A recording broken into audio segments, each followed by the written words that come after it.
Hello! I'm making French crepe with jam. Ano bang jam ito? This is yung myrti. Yan ang ginawa natin na jam. Yan ang ating jam. Ito po ang ating pinalaman. Red fruits na myrti. Ayan, naka-prepare na ako ng dalawa. French crepe po yan, guys. Ayan. Yan, guys. Nilagyan ko siya ng red fruit jam. Yan po ang ating French crepe. Ngayon naman po, ito ay sweets. Kagawa na po tayo ng dalawa na French crepe. Ayan, medyo crispy yung mga dulo-dulo niya.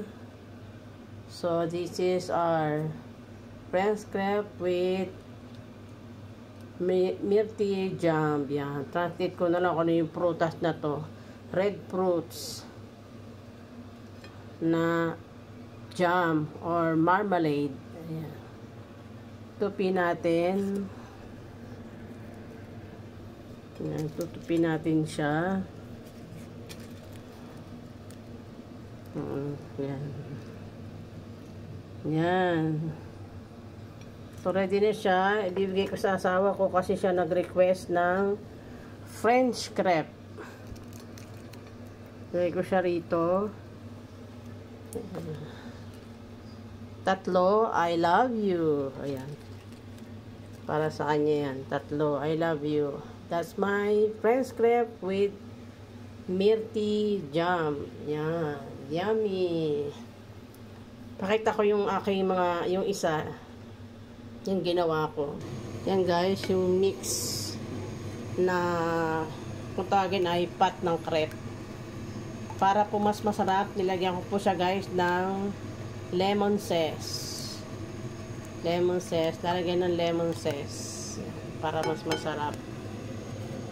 So yan guys, wala yung aking iPad. So gagawa tayo. Yan.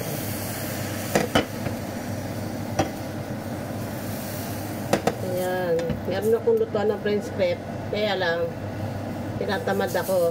So, kawali na lang. Ayan. Yan ang ating French crepe. Let's wait na maluto siya. Ganun lang. Ayan.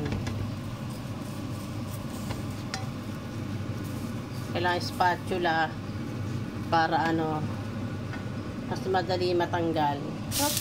Yun, perfect ang ating French crepe. Yan, perfect. Hindi siya dumidikit kasi lalagyan mo siya ng oil. Yung ingredients. Ayan. That's it. Thank you so much for watching. Ayan, gusto ng asawa ko yan, yung medyo sunog-sunog ng konti. So, nakaapat tayo ng French crepe. Ibibigay ko na sa kanya. Bye-bye! Likes for more. Thank you so much for watching.